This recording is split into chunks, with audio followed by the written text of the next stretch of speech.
새로울 신, 매울 신, 무엇보다 믿을 신, 뉴스 신세계 헬마우스 임경민 작가 오셨습니다. 어서 오세요. 안녕하세요. 매주 화요일에는 이분과 함께합니다. 김민하 평론가 어서 오세요. 안녕하세요. 네. 자, 3787님, 신 변호사님 오늘은 아침에도 뵙고 나니 더 반갑네요. 새로운 매력을 발견했네요. 우리도 가족들 이름 지어요. 이게 무슨 얘기냐. 오늘 제가 아침에 여성시대 양희은 김을중입니다. 여기에 출연을 했거든요. 여성시대요. 네, 심지어 제재님과 함께 2시에 데이트. 저는 다 연예인들 보는 것 같아가지고. 연예인들이시죠? 예, 맞습니다. 근데 여기에 여성시대는 당당히 청취자분들을, 제재 씨의 2시에 데이트는 두식이. 그래서 임경민 작가 같으면 임두식, 저 같으면 신두식, 김민하 평론가 같으면 김두식 이렇게 표현을 하더라고요. 어감이 좀 무섭네요. 두식이 이러면 약간 좀 김두식이 왔어. 뭐 네, 되는 머리가 거죠. 짧을 것 같고. 그다음에 김종배 시선 집중은 촌철님. 이렇게 다 청취자들을 부르는 이름이 있습니다. 그리고 제가 전에 진행했던 신장기업에서는 단골손님 여러분들이라고 네. 제가 이렇게 불렀어요. 근데 우리도 하이킥도 한번 만들어 보자. 청취자분들을 뭐라고 부를 건지. 아이디어 있으시면 의견 주세요. 짧은 건 50원, 긴 건 100원이 드는 문자번호 샵 8001번 무료인 미니로 보내주시면은요, 선정되시면 소정의 상품 준비하겠습니다. 뭐가 좋을까요? 하이키커? 어려워요. 저도 잠깐 생각을 해봤는데 네. 어렵습니다. 우리 청취자 여러분들의 좋은 아이디어 기다리도록 하겠습니다. 샌드백. 네. 샌드백. 그럼 좀 맞는 거니까 좀 어감이 안 좋네요. 하이킥이니까 샌드백 연상했는데. 네네. 스파링 파트너, 그러니까 파트너. 파트너. 예, 파트너 여러분. 갑자기 파트너 하니까 국정 파트너. 먼저 생각나서. 국정 파트너는 야당인가 여사님인가? 정치에 욕심이 있으신가 봐요. 네, 국정 파트너 이렇게 나오는 거 보니까. 야당인가 여사님인가? 대통령실에 여쭙는 겁니다. 국정 파트너는 야당인가 여사님인가? 자, 오늘의 뉴스 만나보겠습니다. 오늘은 대통령까지 나서셨어요. 그렇습니다. 싱하이밍 중국 주한 대사 상호 존중 태도 있는지 의심스럽다. 국민이 불쾌하다. 이 얘기를 이제 직접 오늘 비공개 국무회의에서 했다고 합니다. 이게 참석자들이 전하는 바에 따르면 이런 얘기를 했다는 건데요. 싱하이밍 대사의 태도를 보면 외교관으로서 상호 존중이나 우호 증진의 태도가 있는지 의심스럽다. 싱 대사의 부적절한 처신에 우리 국민이 불쾌해하고 있다. 이렇게 대통령이 평가를 했다는 거고요. 그러면서 윤 대통령이 이제 또 추가로 이야기한 게, 최근 일부 정치권 인사들이 외국 대사들과 만나서 무분별하게 민원 등을 청취해온 행태, 이거에 대해서도 이제 비판적으로 언급을 했다는 겁니다. 그리고 이제 이 얘기를 전한 대통령실의 고위 관계자 같은 경우는 싱 대사의 발언 내용, 그리고 그런 발언이 나오게 된 경위 등에 대해서 매우 엄중하게 지켜보고 있다. 이런 얘기를 했는데, 경위라고 하면은 아무래도 자연스럽게 이제 이재명 대표와의 만남을 떠올릴 수밖에 없는 거기 때문에 이게 이제 야당을 향한 혹은 야당 정치인들을 향한 일종의 경고성 발언이 아니냐, 뭐 이런 얘기도 나옵니다. 적절한 조치까지 대통령실에서 주문을 했어요.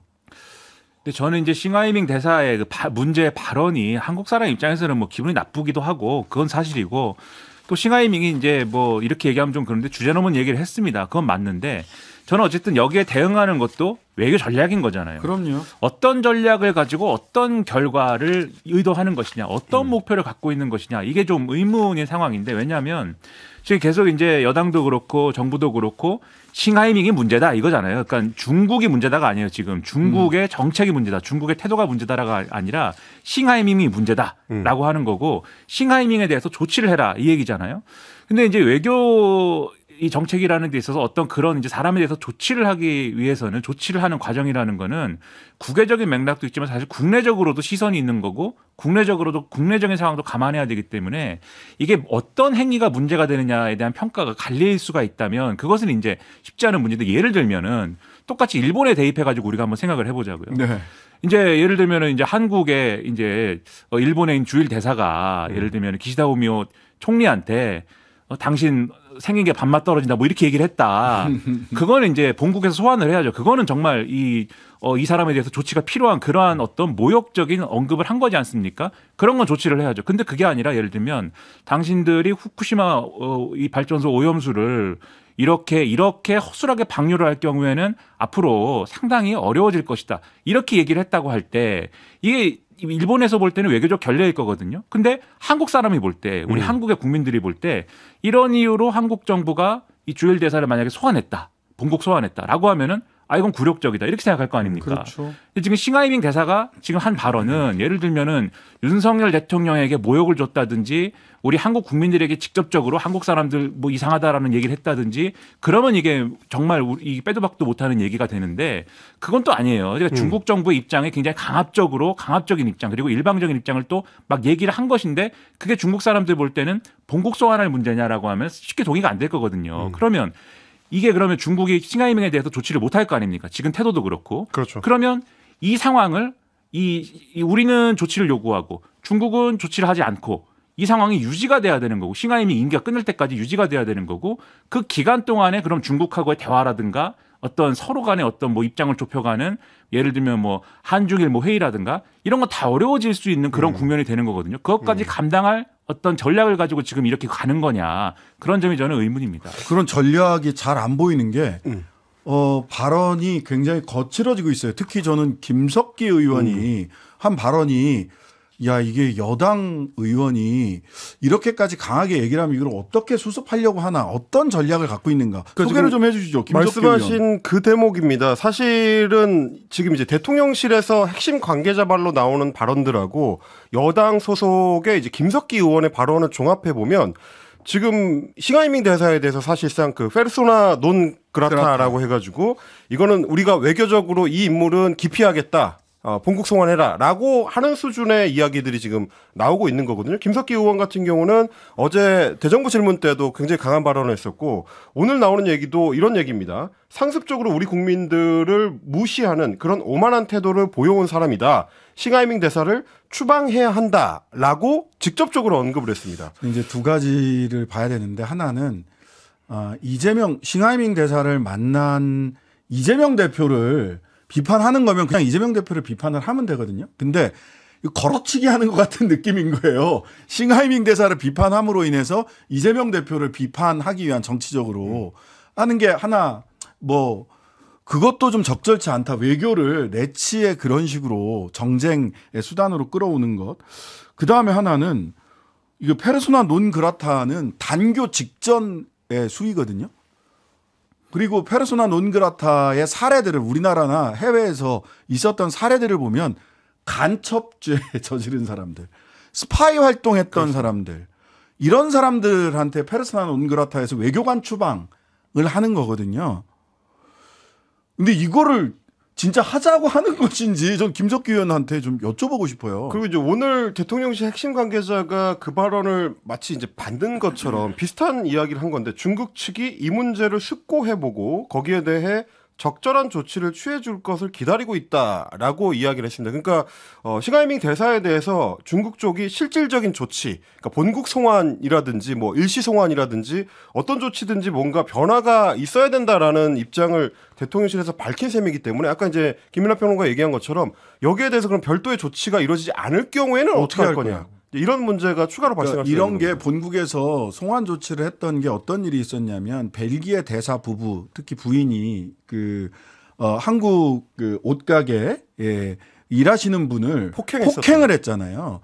그러니까 우리가 그 페르소나 논 그라타 요거를 하기 이전에 벨기에에서 송환을 했어요. 첫 번째는 송환하기 전에 자 바깥에 나가지 마라고 출입 제한 조치를 벨기에 국가 나라 차원에서 먼저 하고 그다음에 두 부부를 송환을 했거든요.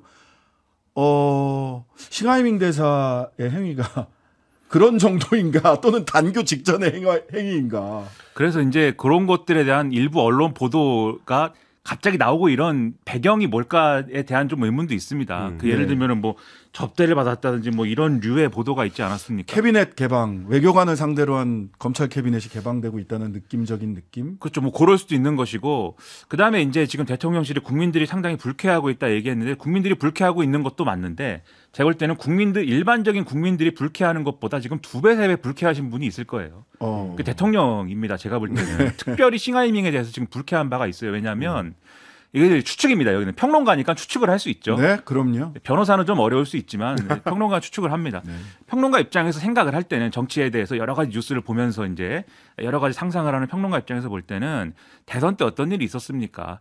윤석열 당시 후보가 사드 배치 등에 관련돼서 중국의 레이더 뭐 이런 것도 그러면 이 빼라 이 얘기를 하니까 싱하이밍 대사가 이 중앙일보에다가 직접 기고를 해갖고 반론을 펴고 뭐 이러지 않았습니까? 그랬죠. 그런 일도 있었던 데다가 또 싱하이밍 대사가 윤석열 대통령하고 제가 알기로는 뭐 전혀 모르는 사이도 아니에요. 왜냐하면 검찰총장 시절부터 검찰도 중국하고 예를 들면 이제 뭐 이 바다에서 일어나는 일이라든가 이런 것들을 처리하기 위해서 일종의 교류나 이런 거 하거든요.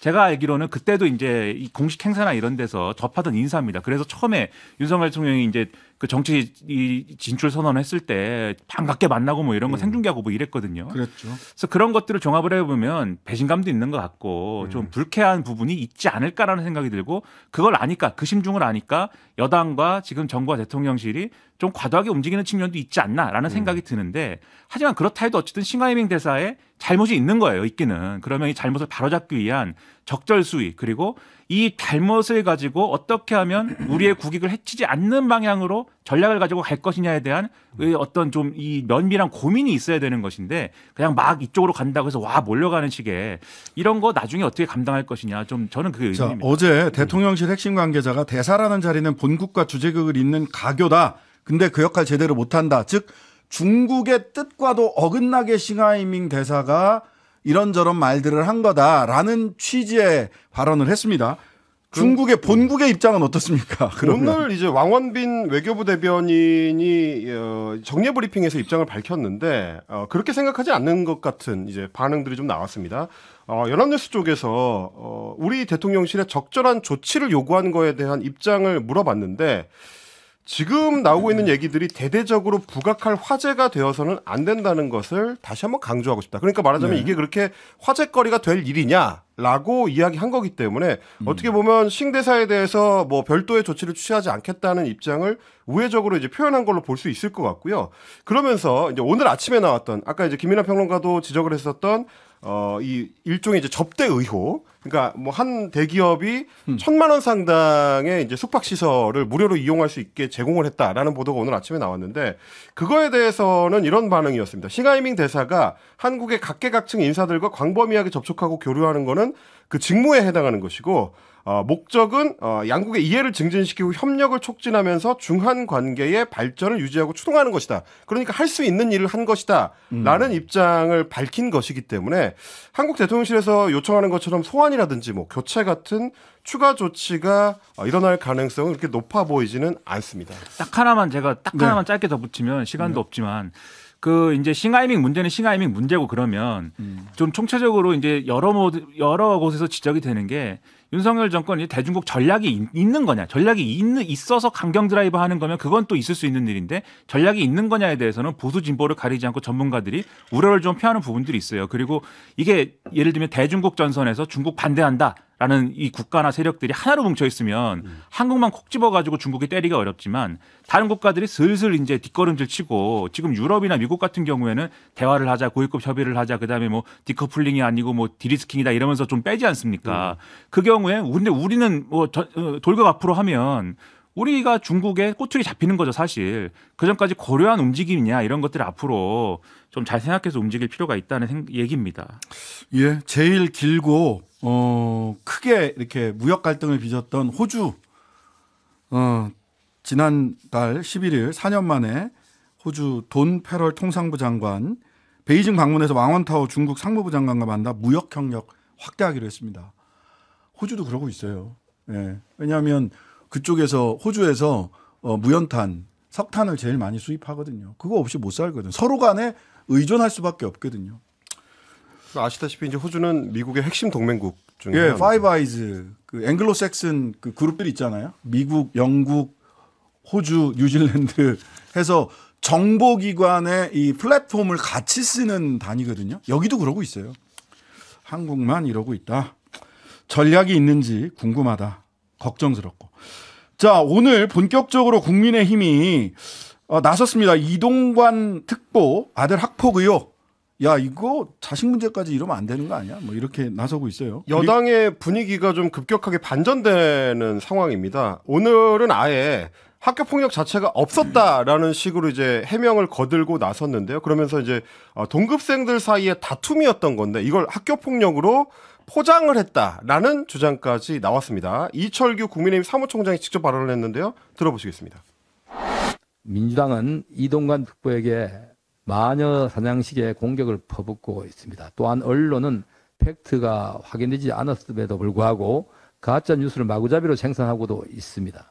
정작 당사자는 그만하라는 호소하고 있음에도 불구하고 민주당과 언론은 아니면 말고식 의혹 제기와 무차별적인 인신공격으로 피해자에게 2차 가해를 가하고 있는 것입니다. 정치적인 이유로 동급생들끼리의 다툼을 학교 폭력으로 포장해서 정치 공세를 가하는 것은 지양돼야 할 뿐입니다. 지금 이제 이철규 사무총장의 말대로 하자면 사실관계가 확정되지 않은 사건이다. 그리고 그걸 이제 언론들이 확대 재생산을 하면서 사실상 말을 만들어내고 있다라는 얘기가 되는 건데요. 근데 지금 대부분의 언론들이 보도를 하고 있는 근거가 되고 있는 거는 피해 당사자였던 진술서를 작성한 2명의 진술서에 기반한 것입니다. 그러다 보니까 뭐 그 중에 한 명이 최근에 이제 언론에 입장문을 배포를 하면서 다툼과 화해가 있었다라고 이야기하는 게 실제 사실관계와 맞는 것이냐라는 의문들도 남아 있는 상태거든요. 뭐 아시다시피 2012년에 실제 그 진술서가 작성될 때 작성을 했던 학생은 2명이고요. 당시에 교사를 직접 찾아와서 도와달라고 요청을 했기 때문에 진술서를 작성하게 했다라는 게 그 당시 상담을 했었던 교사의 증언이고 며칠 전에는 뉴스데스크를 통해서 이제 추가로 증언이 확인된 바가 있습니다. 그리고 그 당시에 찾아왔던 학생들이 했던 얘기는 너무 아프게 맞았다라거나 다른 선생님들은 무서워서 전달을 못하겠다라면서 해당 그 상담 교사를 직접 찾아왔던 이 상황까지도 같이 인터뷰에서 얘기를 했고 실제 진술서 내용도 보시면 1학년 때부터 이어진 폭력이 2학년까지 된 최근까지도 이어지고 있어서 처벌을 원한다라고 적혀 있었습니다. 그 당시에 사건을 감사했었던 서울시 교육청 같은 경우도 2015년에 1년 동안 학교 폭력으로 힘든 상황에 처한 피해 학생들이 2학년에 진급한 뒤 고민 끝에 상담을 신청한 상황이었다라고 감사 보고서에 규정을 해놨습니다. 그렇기 때문에 지금 이제 이동관 특보 측이나 혹은 나중에 입장문을 낸 그 피해 학생 쪽에서 얘기하는 1학년 1학기에 화해했었다라는 말하고는 다소 좀 사실관계가 엇갈리는 측면이 있습니다. 이게 뭐 지금 방송과 언론에 상당히 관심이 많은 모 의원의 경우에는 이 가짜 뉴스라는 거에 대해서 구체적으로 MBC를 콕 집어서 얘기하기도 했는데 아니 이동관 입장문에도 나와요. MBC가 전교조 교사와 정치적 이유로 가짜 뉴스를 퍼뜨리고 있다. 그 언급도 사실 그러니까 뭐 마음에 안 들면 다 가짜 뉴스냐 이런 언급도 되지만 그 언급도 사실 가짜 뉴스입니다. 그게 뭐 전교조 언제부터 전교조 소속이었느냐 이거부터 따지기 시작해가지고 뭐는 맞고 뭐는 틀리고 일별해가지고 다 얘기할 수 있으면 좋은데 시간은 없으니 그렇게 얘기하기는 어렵고 이런 생각은 들어요. 그러니까 피해자라고 하는 것을 거부하는 한 분이 있는 것이고 저는 그분의 그 의사 자체를 우리가 깔아뭉갤 수는 없다고 생각을 합니다. 본인이 피해자가 아니라고 생각하면 뭐 피해자 아닐 수 있는 거죠. 그리고 지나고 났는데 어떤 학생 때 어떤 일이 있었는데 지나고 나서 보니까 그렇게까지는 아니었던 것 같아. 그런 생각이 드는 그런 사람도 있을 수 있습니다.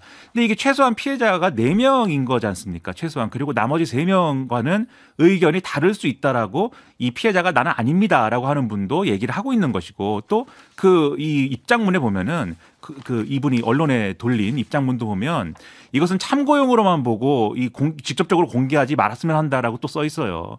그 의사를 깔아뭉개고 뭐 언론의 경우에는 그 문구까지 포함해가지고 전문 막 공개하고 이러고 있습니다.